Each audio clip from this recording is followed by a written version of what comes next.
Let's look at three examples of extremes within housing and homelessness. The first is Thailand. And in Thailand, the studies that I've done, which are admittedly quite informal, but asking a good 50 or so people about the level of happiness they've experienced, mostly Westerners, since moving to Thailand, while some say up to 100 times more well-being, the average seems to be about 300% higher.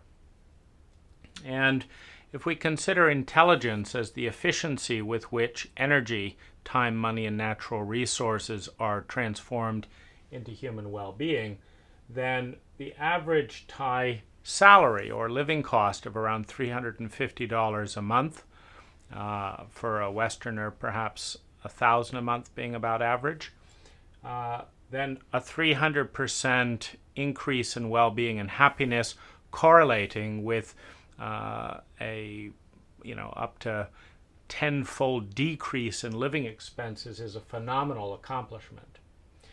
Thailand does not have homelessness. I've yet to meet a homeless Thai person. And this is not because of high salaries. As I say, the average Thai will make $350 a month. However, there is little or no regulation when it comes to putting up an independent room, a small shack, a little storefront. Basically, if you own the land in Thailand, nobody's going to tell you you have to move off of your land until you have a sewer hookup. No one's going to require a building permit. You are pretty much going to be allowed to live on your land. And I think the vote of confidence in the Thai people is that if people have a piece of land, they will do something intelligent with it, particularly in a 4,000-year-old culture in which social relationships are a big building point in that culture. Thailand is also noted for its high family loyalty. It's remarkable. One girlfriend I had in Thailand, her parents would drive 6 hours to pick her up at the airport and then 6 hours back so that she wouldn't have to take a taxi. And this was not about saving money by any means. These were busy, well-employed people.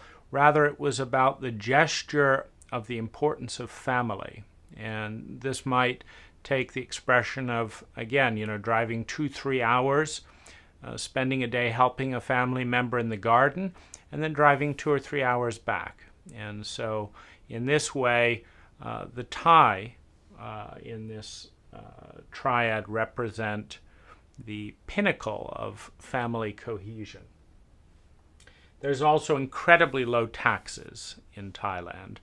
And this brings up an important point, because the taxes in the U.S., and as we'll look over here in Denmark, are hundreds of percent more in terms of revenues gathered. While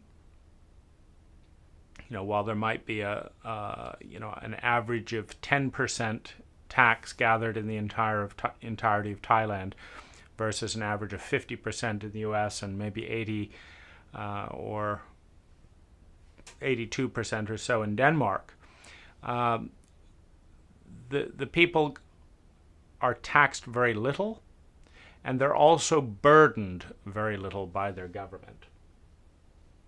Now, as we move over to Denmark, when I was there in Denmark, and there was beginning to change a little bit with the opening with the EU, and meaning that a variety of migrants were coming in from Eastern Bloc countries into Denmark and changing this theme a little bit because they weren't raised in Denmark. But when I went to Denmark, and very little of this had occurred at the time, I observed a 400% higher quality of life than the average American. And this is striking, and it was a real shock to me as a business owner. And In Denmark, there are high salaries but also high taxes. Interestingly, though, there are more billionaires per capita in Scandinavian countries than in the US, so this is not an anti-capitalist framework. There is higher ecological awareness. Denmark has a much higher percentage of renewable energy generated than in the US, which is our third example. Every Danish person I spoke with had a college education, had free health care, liked their country, liked their government, was employed, and liked their job. And I interviewed random people in parks and buses and hotels, 30 random Danish citizens, quite extensively, because I was looking for this welfare state that is predicted in the US if you provide free medical care, if you provide unemployment.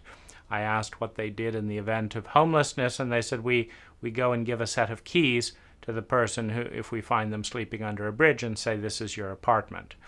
And so we have higher education, higher taxes, very high cost housing, and yet everyone has a home. There's tremendous investment in the commons in Denmark, the parks, the bicycle lanes, the quality of the public architecture and the art and sculpture in those parks. I was very aware that the quality of life that I was seeing was 400% higher than the average quality of life in America. They also work lower hours. And in research done on happiness, it's been shown that working less hours and also reducing commute time and sleeping better increases happiness. In part because of dual maternity leave, a college education for everyone, free health care for everyone, housing for everyone, high satisfaction in jobs, a high participation in government. There is an incredibly high satisfaction rate, which correlates to a very low trauma rate. And what low trauma correlates to is high trust. The more a child growing up has been traumatized and betrayed repeatedly by parents, by government, etc., or experiences that betrayal, as in the United States is the only country without paid maternity leave, period. When you have low trauma, you have high trust. You have increased social skills, and you have increased social cohesion, social integration, and this correlates to deeper friendships. One of the things that goes on in the US is that the volatility, as someone loses their job, gets in an accident, gets in a divorce, develops an addiction, and finds themselves on the street, they are typically abandoned by their friends because it would be too expensive, quote unquote, to help them out, and so they are turned away from. Whereas in Denmark, those collapses don't happen, that volatility doesn't happen, so friendships maintain their stability. So we have the US as the most unintelligent culture and country of this triad in terms of well-being generated per energy spent. And it works out a bit like this. In the US, there are medium taxes. There's about 2 to 5 million homeless Americans. 1 in 30 children, minors, are homeless, which speaks to childhood abuse and early childhood trauma. There is no universal health care. There is no universal college education, and there is no free college education.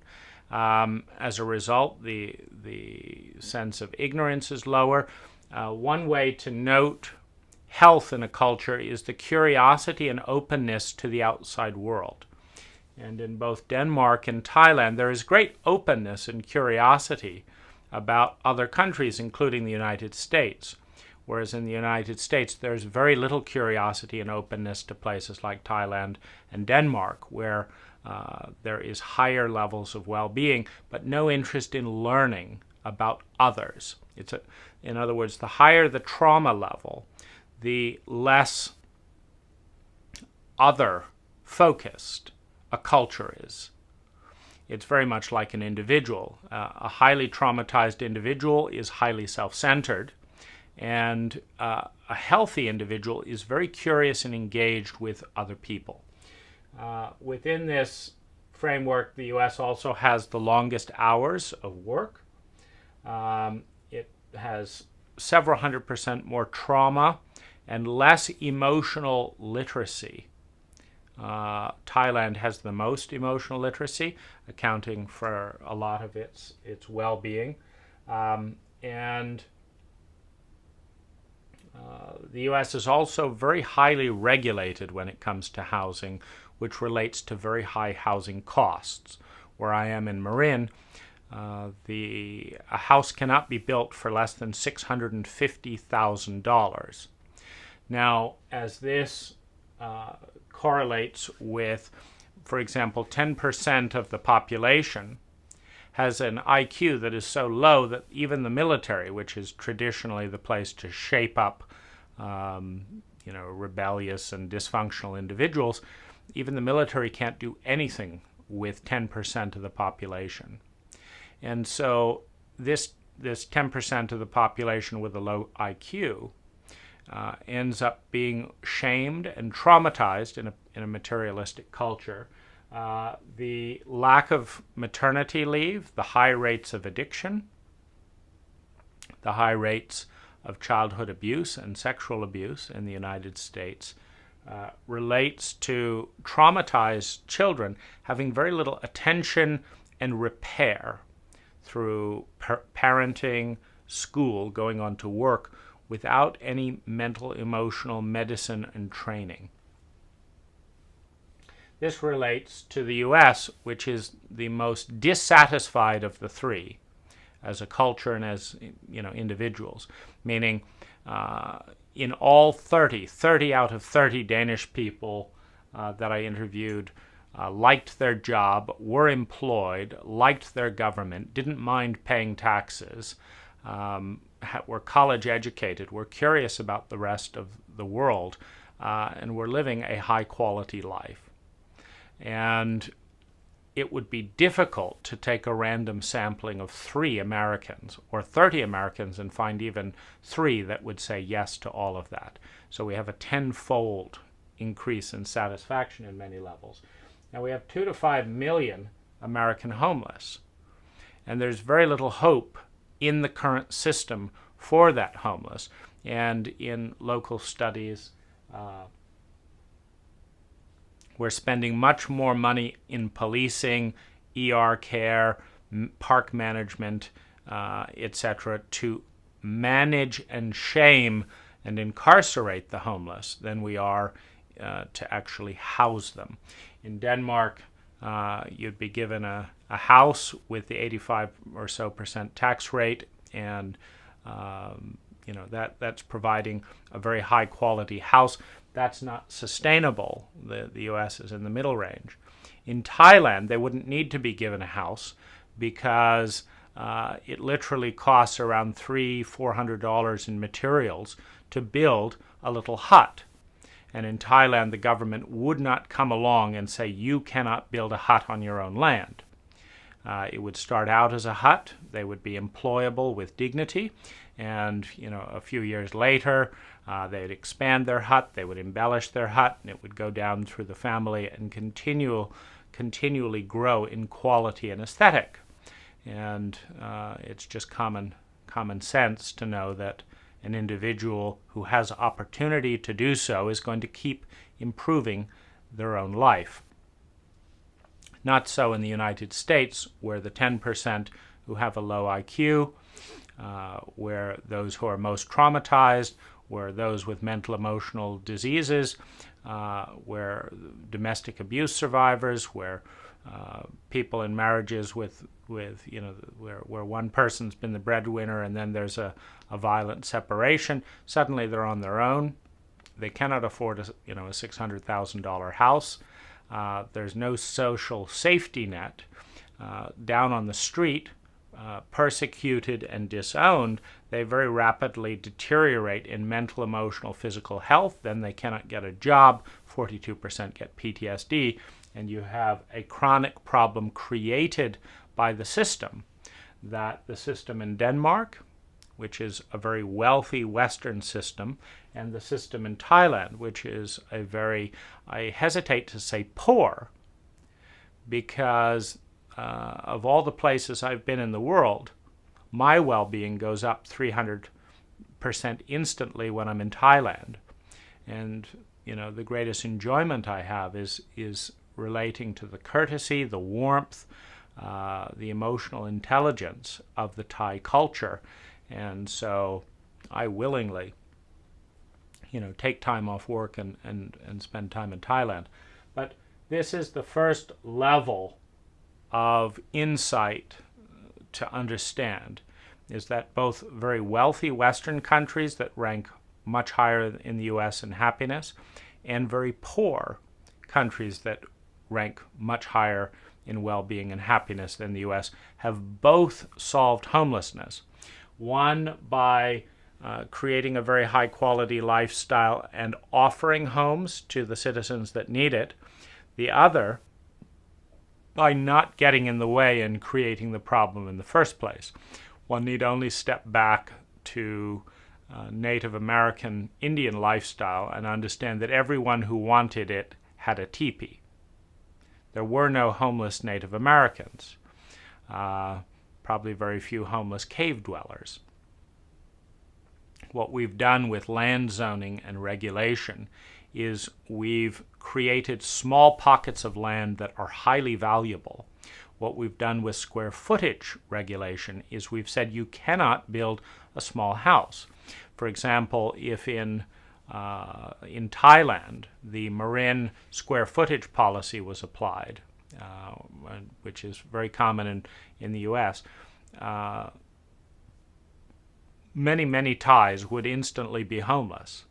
Because if I go to the building department in my county and say I'd like to build a 200 square foot home, they say we will not let you build a 200 square foot home. And if you say, well, why? Why can't I build a 200 square foot home? There are many benefits to building a 200 square foot home, and I'd like to share them with you.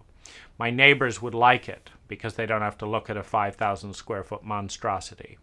It's better for the views of all around if I build a 200 square foot single story house. It's better for the fire department because they don't have to put out such a big fire. It's better for the environment because not as many resources are used. It's better for the utility companies that say they want to save electricity because it doesn't need to be heated as much. It means that home ownership rates go up because I can pay cash for a 200 square foot home. It means that recycling rates go up if I use recycled building materials, etc. And these are all good arguments that are intelligent, but our local housing policy is not intelligent. It is not focused on the question how to use as few resources as possible to create as much well-being as possible. So we have an unintelligent housing policy that first creates homelessness and then turns around and says we cannot solve homelessness because we cannot spend billions of dollars in our local county alone to give everyone a $600,000 house. But while one office of the county is jacking every aspect of housing costs up to $600,000, then the other aspect of the county is saying, well, we don't have the money to give a $600,000 house to every homeless person. But the reality is we do spend money to go out and destroy their tent cities, traumatize them, steal their belongings, throw things in the dumpster, send out police patrol cars. We spend up to $60,000 a year per homeless person to harass, imprison, treat in the ER, change the parks, steal their things and move them into dumpsters. So we spend the money, just not on housing our people. We spend it on shaming and attacking those who cannot, or in that 10% category, who don't have the IQ, don't have the education, don't have the mental emotional health, don't have the family support that they might have in Thailand or Denmark, and are in a downward spiral. So this is the first module of understanding the housing crisis in Marin County. The next module, explaining why there's so little low-cost housing in Marin County, comes in a triangle of blockages, each one that ensures that houses are many times more expensive than they need to be, and more importantly, that in the mix of homes, there are no low-cost homes. So the three enemies of low-cost housing in Marin County are zoning, the monopoly of divvying out permits and dealing with local government, and building codes. So in current zoning, if we look at each of these in order, in current zoning, we have residential land, and in residential land, there are minimum square foot defined as part of the zoning, meaning you cannot live in an ecologically sustainable tiny house by law. So this law, every time you double the size of the house, and so whereas in the Philippines I might find a $600 construct, or in fact I met one lovely family living in a small bamboo house that the entire house cost them $100. $100 in nails, and the rest was done in bamboo and natural wicker. This was an incredibly healthy, intimate family of 8 living in a $100 house. Now, this house was below the standard that even one individual is allowed to build in Marin County.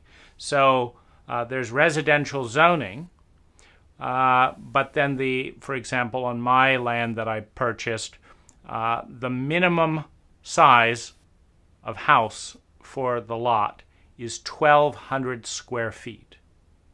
So if I want to live in something that's more sustainable, lower cost, say 400 square feet, I am prohibited by law. Secondly, we have parkland.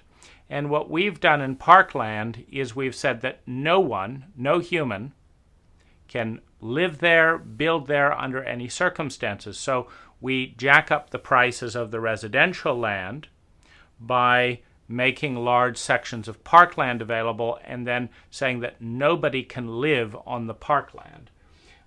We then create commercial land. And this is separated from residential.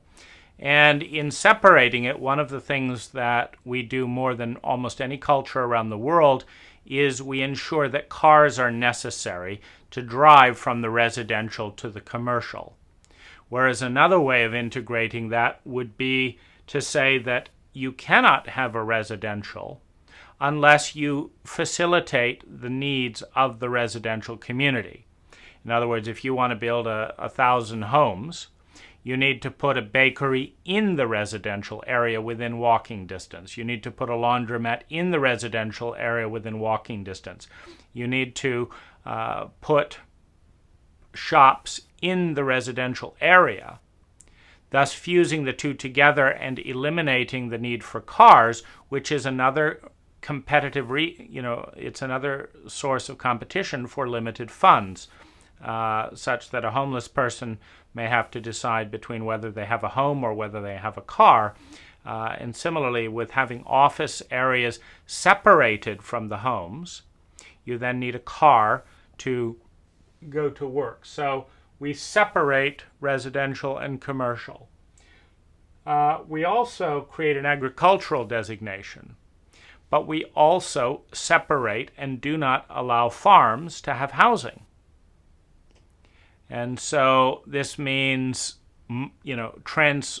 transporting food from the residential area to the agricultural area, rather than integrating the two. So we're separating the business, we're separating the food, and then we're requiring high-cost vehicles and currently CO2 emissions to move between the two. So these are the technical zoning blocks that create a gridlock that dramatically increases the cost of housing. Now, when it comes to codes, if you want to, for example, be a low-impact home and just have electricity on one floor, it is not allowed. You are not allowed to have a low-impact home by code, by law. Now, what about earthquakes? In Marin County, my engineer explained to me that we would have to spend an extra $75,000 in unnecessary concrete upgrades because the zoning for my land says that you not only are required by law to consider the 100-year earthquake first, you are then required to double. So you're preparing for the 1,000-year earthquake by law. Now this, on my land, adds $75,000 by law to the cost of the foundation. Then there's water. You are not allowed by law to do what the Native Americans did, for example, drink out of a stream. You are not allowed by law to gather rainwater and filter it. You are not allowed to take the shower and sewage water from your house, go through a reverse osmosis system that is so good that Bill Gates has seen on a video drinking it on a municipal system that's called a toilet to tap. You are required by law to buy your water from the city, which has a monopoly, which of course jacks up the cost. You are not allowed by law to have a composting toilet.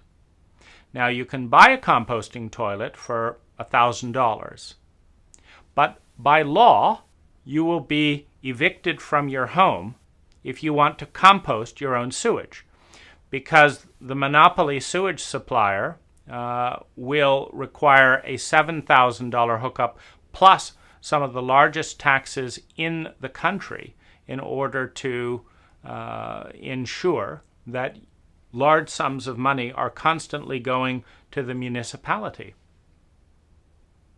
You are also required to have structural engineering, and you're required to pay for that. The structural engineer is in an incentive situation where if they make a mistake, their career is over, and their insurance rates go up. But if they overbuild everything, which they do statistically, it will add anywhere from 10 to 20% average to the cost of a home in unnecessarily, meaning unjustified, additional structural engineering. And so the combination of these codes ensure that building costs go up hundreds of percent.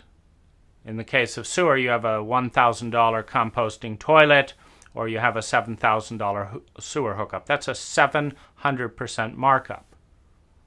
In the case of you want to use solar rather than connect with the electrical grid, you are not allowed to do that. You could buy, for example, a single solar panel and have one outlet and build up slowly from there and pay cash the whole way. You're not allowed to do that. The cost of driving up homes to, in Marin County, an average of $650,000 plus. I think it's an average of $1 million, but you can't really build anything below $650,000. The cost of doing that ensures that almost everyone has a mortgage. Now, the cost of requiring a mortgage, this is something the Thais do not have to deal with, and if you're given a home in Denmark, you don't have a mortgage either. The cost of a mortgage can double the cost paid out for your home, as opposed to you being able to incrementally build and pay cash along the way. Now, the monopoly and in many cases hostility of local planning departments adds an incredible burden of additional cost and hassle and delay in the cost of building. As an example, in working with my engineer and with my neighbors, I could easily be on my land for give or take $100,000 and then start building from there. And it should be mentioned that as part of the codes, there's also parking.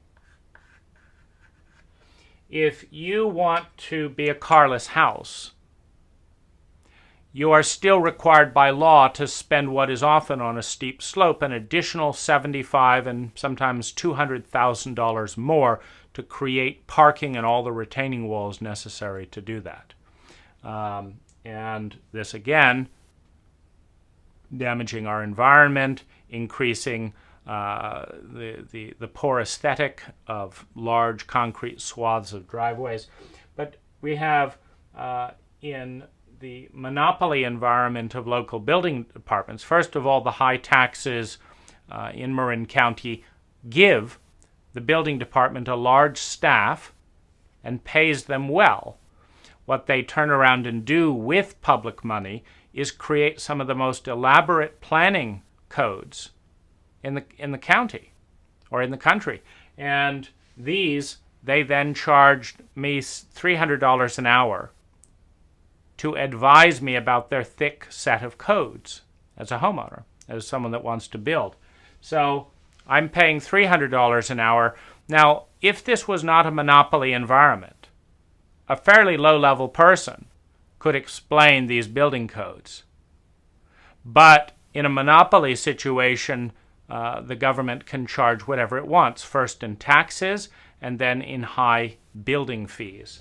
Unlike my Filipino friend that had no permit and had $100 in nails, something that would be illegal, meaning if I want to camp on my land, it is illegal. If I want to store things on my land, it is illegal. This drives up the cost it's one of the reasons why we have such high mini storage rates, where to get mini storage, it starts at around $800 for an 8 by 8 by 20 foot area. $800 a month. Created because you cannot store things on your own land. It would take, according to the county, Marin County, it will take 1 to 3 years for me to get a building permit. It will also take $30,000 in permit fees.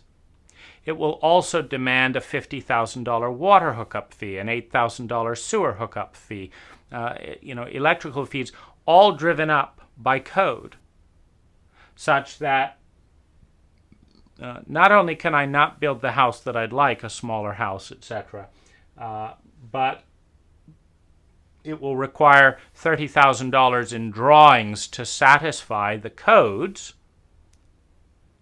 for the $30,000 permit. So we've just added $60,000 in regulatory fees because of the monopoly environment, because no private company is given the opportunity to competitively bid that job. Now, interestingly, I talked with both of my neighbors, and they really liked the idea of my having a flat roof because it would help their views. But the monopoly permit agency at Marin County said they don't like flat roofs. And I said, who doesn't like flat roofs? And they say, we don't like flat roofs. I say, what does this have to do with you? It's my money. And they says, no, it's for the community. We've developed this plan with community in mind. And I said, which community? I've talked with this neighbor, and this neighbor, and myself. We are the people involved, and it turns out that the people involved have less of a say in housing in Marin County than the public servant who has taken some of the largest taxes in the country to create these plans and then enforce them. And this is such an onerous situation that I haven't gotten around to building, which means I'm spending $40,000 a year on a rental that could easily have built a house in an environment that was more hospitable to low-cost housing. Now, all of these are the killers of innovative, easy, creative options that parts of the world have easy access to, but we do not. And I want to go over a couple of things and look at the rigidity in zoning. For example, let's take the agricultural area where you can drive through and there's no lots to build on. There's no lots to build on. So there's an artificial scarcity of housing. Of course, if a farmer could sell a field and develop 500 homes, they would do it. But they are not allowed to do it by law. Now we say, well, that's a good thing. We want to preserve the view. We want to preserve our independence in agriculture. And that is a good thing. But let's look at one of the very easy win-win ways around that. Let's take the idea of a living roof. Now, whether it's with shipping containers or structurally engineered reinforced concrete, 500 small, tiny houses can be buried under a field, number one. 4 feet of arable crop soil can be put on top of the roof. It's done all the time in areas where it's not regulated by local housing officials and government. It's done all the time. When left to our own devices, we are an incredibly creative and innovative species. The more government takes public money to curtail that creativity, the more poverty and the more that opportunity decreases. Thanks to YouTube, we can go to places around the world and see dozens upon dozens of highly innovative and intelligent approaches that are stomped out using public money to deny the public these opportunities. And so a 4-foot layer of arable soil with structurally engineered homes underneath and skylights combined with a windmill for power generation and to maintain the pumps for drainage can create an entire field in which, rather than being defined by no housing, in other words, what it is not, it is defined by saying, if you yield X amount of crops to feed, if you feed 500 people an acre, as an example, or 100 people an acre, this is considered agricultural land. And if the development is underground, with the use of skylights, it is agricultural land. So now you have a win-win in creativity. Now you have the same beautiful view. You have higher income for the farms, which makes more people capable of sustaining their farms. Because what is costing our farms in America is the fact that farmers are not allowed to sell underground residential space. You're now making a nicer environment for residents because it's on a farm. And this can be integrated with an ecological theme of electric cars or electric bicycles with parking structures that are also underground. So the parking is underground, it's all electric, that's sustainable. You have a wind generation plant which does not shade the crop.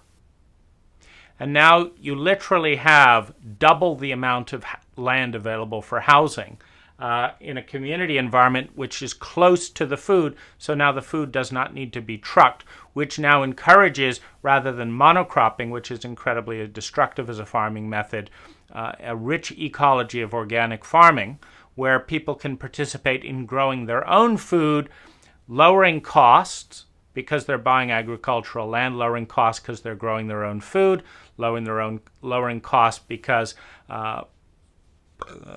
they're in a park setting on the farm as it is, so they don't have to drive to parks, etc. So that's just one option.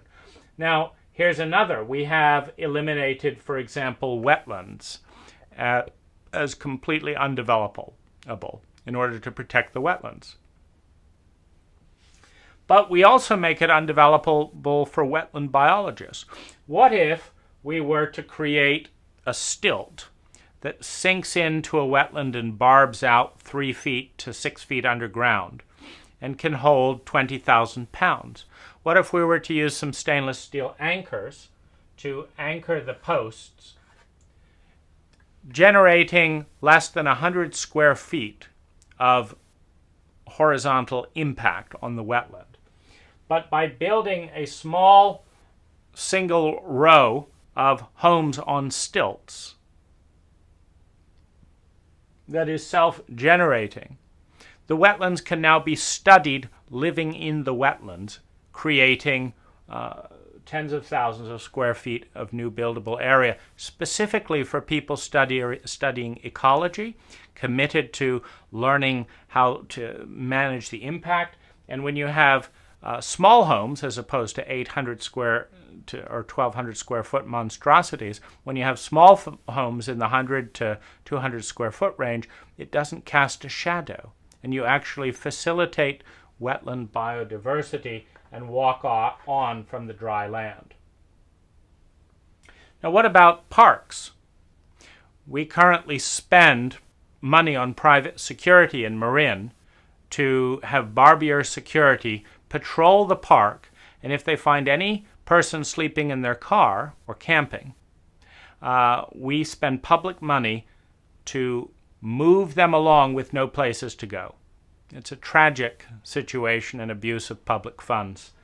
And if we think about how those parklands were used 500 years ago by Native Americans, there might have been teepees.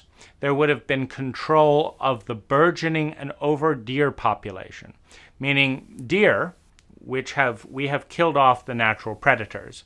And so the deer population is exploding, while the predator population is suppressed. This is not sustainable.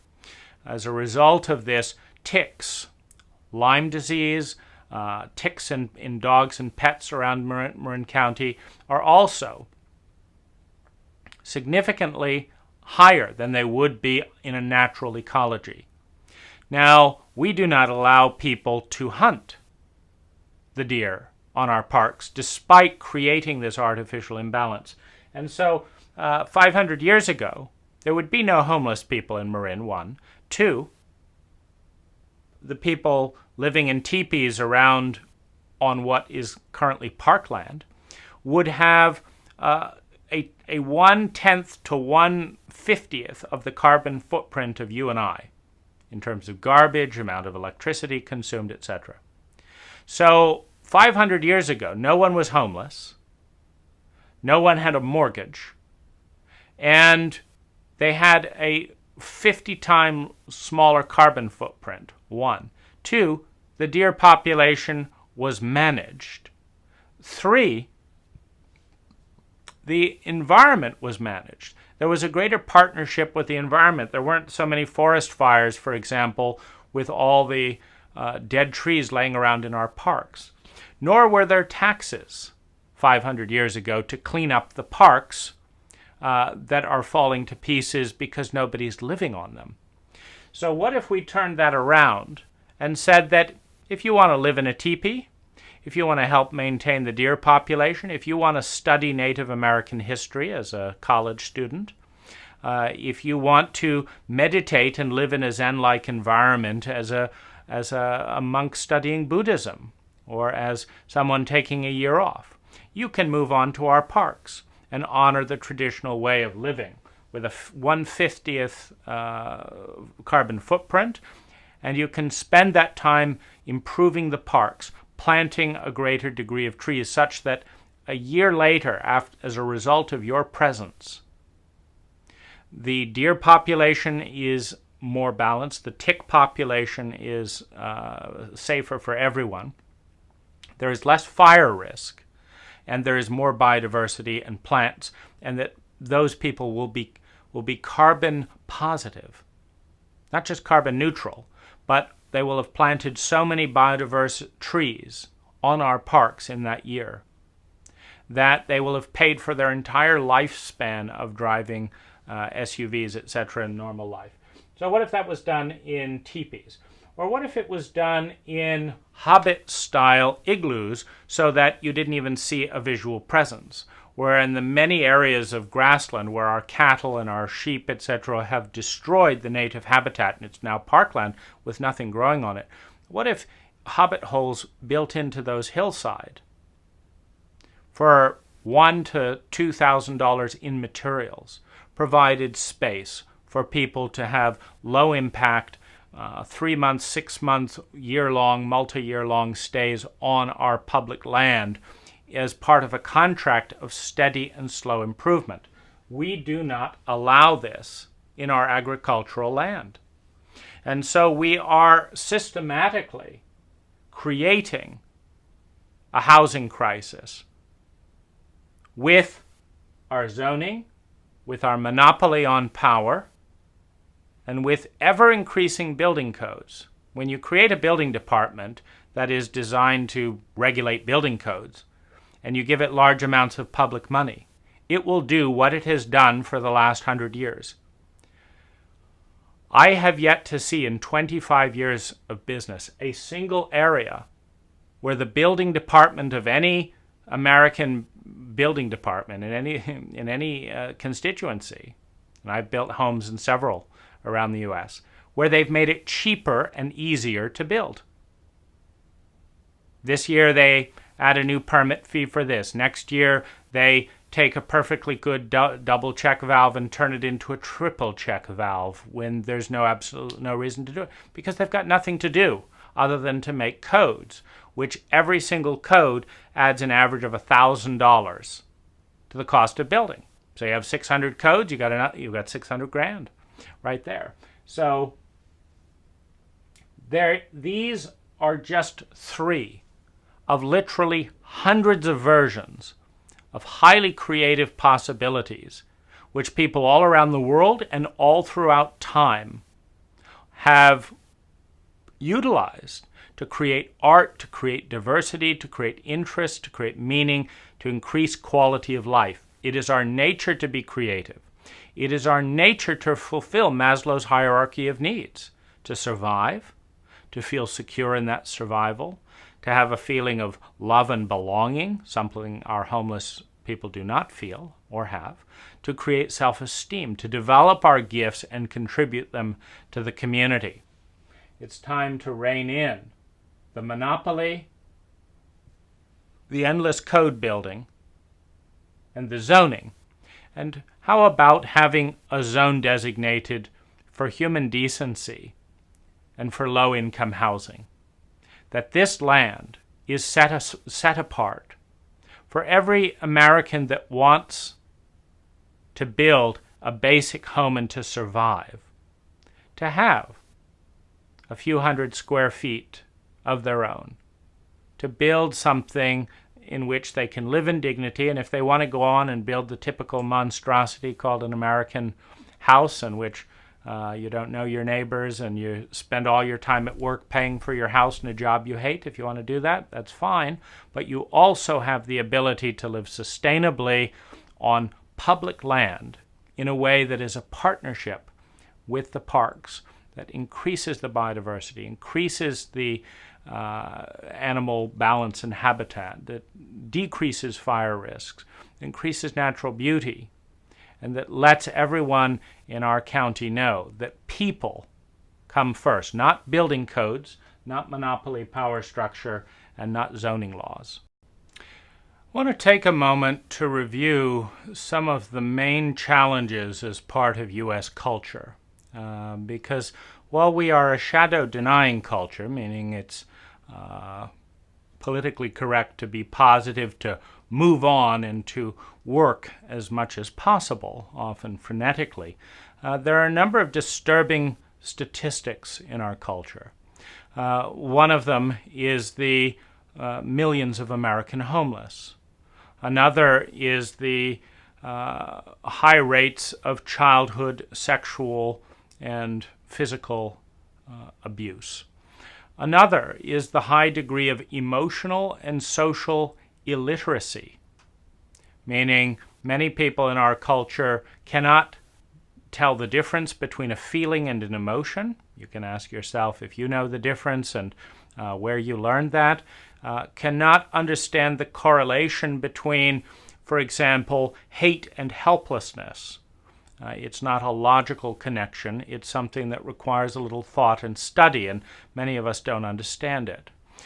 Many of us don't understand the correlation between health and suppressed emotions. In short, we are an emotionally illiterate culture that is created by an absence of emotional study in school, by very little and often poor emotional protocols at home, and a work environment in which people keep emotions at bay, in a bizarre phenomena in a culture, in a species in which emotions are at the root of every single human action. 1 in 3 domestic relationships in the United States contains aspect of domestic abuse. 1 in 7 Americans has a substance addiction. More than 30% of Americans will participate in sexual abuse at one point in their life. A large percentage of Americans feel lonely. Suicide is one of the leading causes of death. Cancer is, on the rise with high degrees of chemical loads coming into our bodies. And in the capitalist framework, a company like DuPont, which has in its manufacture of Teflon, just hires a bevy of lawyers to defend its practices of what it's effectively done with suppressing Teflon studies is there is now C8 in the blood of the vast majority of human beings on the planet. And C8 is a birth defect that is a direct result of byproducts of Teflon consumption. This is part of our social crisis. We also have a large percentage of Americans who do not die well, at peace, surrounded by loved ones, and in dignity at a price that they can afford. We have a lot of job dissatisfaction. We have a lot of people that want to make money so they can do something that they want to do someplace else. And one of the things that all of this has in common is low-cost housing. Low-cost housing equals life, and I want to talk about some of the ways that works. So the first thing we might look at is Paris. Why is Paris considered the most romantic capital or city in the world? Well, it's not its clean, glass, modern architectural lines. It's its artistic whimsy. It's its playfulness, its work with stone, its eclecticness, its gardens. The whole culture is actually rooted in the several hundred-year history as an artist haven. It is art that gives birth to romance. It is art-based architecture that creates the whimsy that will travel all the way around the world to visit, even 200 years later. And what's interesting, if you read the biographies of artists in the time when Paris was forming, they went there because there were other artists and because rent was cheap. Now, in a materialistic culture such as our own, art is always created on the cheap. 99% of all artists do not make a lot of money on their art. They do it because they love to create. And artists give rise to culture. Why do so many people travel to Paris today, spending billions and bringing billions into the French economy? Because poor artists settled there a few hundred years ago when rents were cheap. And that brings me to my next point. If you want to have a thriving artist community, you must have low-cost housing. Now, the artists will move away from areas that have no low-cost housing. And, in the 70s or so, Marin was an artist hipster community, creating much of its charm today. The tragedy is that having created this desirable place and this charm, they are now being evicted. And wherever they will go, billions will follow decades later. So an investment in art and the artist culture is an investment in the economy and the vitality of the culture in the present and for decades to come. Now, the homeless are homeless because they cannot afford a home. I've interviewed numbers of homeless people in Marin, and almost all of them would happily pay $300 to $700 in rent for a house. They just can't find the house, and they are not welcome at the price they can pay. Now, if they were in Thailand, they would all be housed, because the typical Thai person builds a little tin hut for $300, period, and can easily rent it out.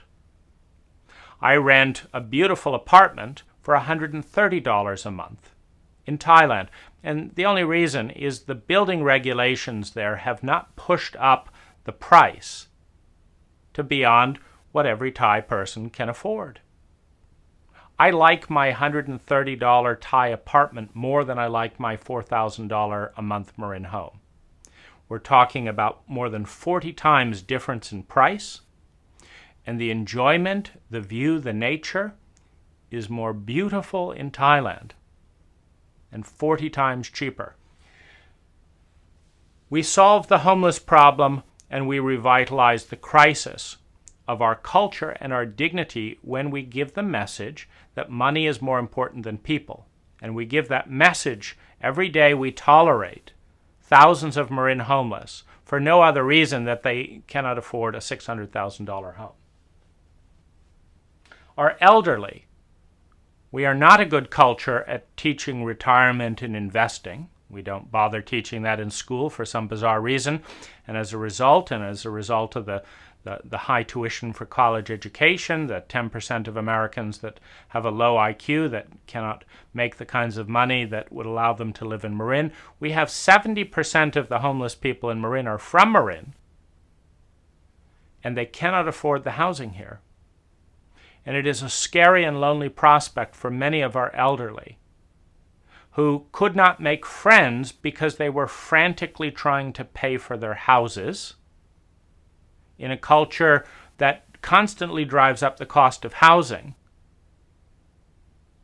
and then asks people to work longer and longer hours. Americans work longer hours than almost anyone around the world. Longer and longer hours, which breaks up the opportunity to build strong social ties such that many Americans today do not have a single best friend. This is a devastating drop in quality of life and a devastating increase in rates of epidemic loneliness. Our elderly do not always feel safe in their savings in the dearth of medical care and the dearth of low-cost housing. Many live in anxiety. And when you're living in anxiety, your quality of life plummets. Now, creative businesses, which are the source of much of the high-cost housing today, come largely from Silicon Valley. What's interesting is Steve Jobs started Apple out of a garage. He couldn't have afforded fiddling around in a garage at rates today. His parents would have been hustling him off to get a job because you can't dream and think long term when you've got $4,000 a month rents hovering over your head. So low-cost rents lead to long-term bets, some of which pay off big. Which means you need to have low rent for hundreds of people taking big, long leaps and big bets, a few of which will pay off big. Imagine if George Lucas, when he was starting Pixar, had to pay current rents for something so unknown, something so creative. And yet, ironically, it is the very success of those enterprises that started on a shoestring that has jacked up all the costs, such that very little new innovation can take place when the teenage girl today is dreaming of something that her startup parents can't imagine because it's that far out, that could pay off big for the community in 20 or 30 years. The community does not support her with a low rental option. With a low rental option, I'm not saying giving her a place. I'm saying, there is no legal option for living in a tiny house, for being off the grid. The codes and the zonings are insisting on $600,000 dwellings and high rents that are skyrocketing. Health. The more you increase the cost of living for everyone, beyond the rate which maybe 30% can comfortably afford, you increase commute time, which is happening all the time in Marin. People having to commute to come into Marin. Travel costs increase stress, road rage, traffic, environmental damage, and it is much healthier to have those people embedded in the community. There's also the health of how much hours you work on a job that you don't like versus doing passions that you do like. Inner development suffers when you're working those long hours, and this in turn affects health.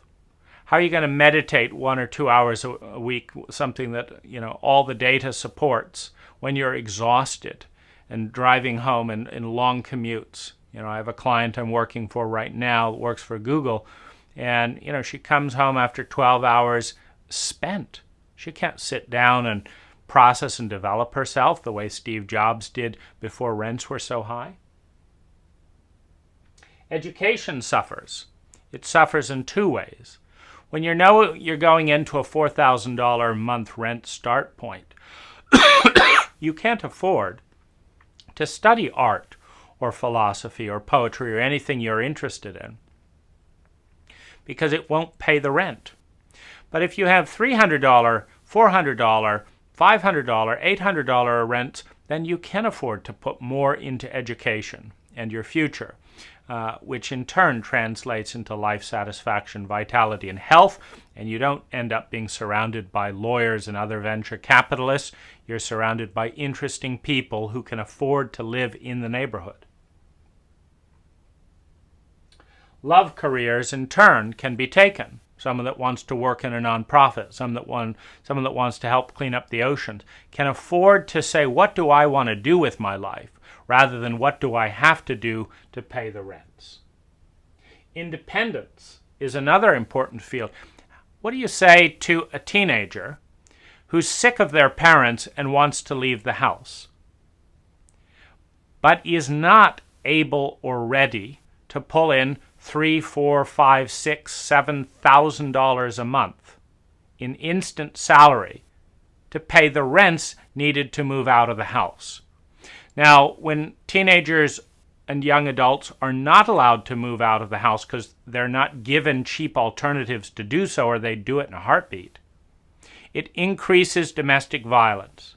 It decreases life satisfaction. And the domestic violence is similar for women with children. If they are not the primary breadwinner, which many still are not, and a two-person household can afford to live in Marin, but if they separate, they cannot each independently afford to have their own Marin house. What it does is it encourages silence from victims of domestic abuse, who, if they speak up, will be invited to leave, but there's no cost-effective place for them to move into. And so for their children and their own basic survival, they stay in abusive relationships out of pure economics because we don't have the intelligence to allow for low-cost housing, to allow. I'm not talking about giving away housing. I'm talking about allowing, like they do in Thailand, people to build their own houses at their own level in the sizes that work for them, which are often a couple hundred square foot and pretty basic. But they provide a freedom and a space and a dignity that is our own space, that many of us would be choosing if we had the choice. All of this adds up to a life worth living. Low-cost housing equals life and an investment in the future. And the success of innovation from the low-cost housing that existed here 40 to 50 years ago has completely wiped out and outpriced all low-cost housing, such that while 70% of our homeless in Marin come and were born and raised in Marin, there is no place for them. And it's our job, if we want to consider ourselves a growing culture, an intelligent culture, it is our job to create some of the hundreds of different ways being used around the world to easily allow low-cost housing in a way that works for our people.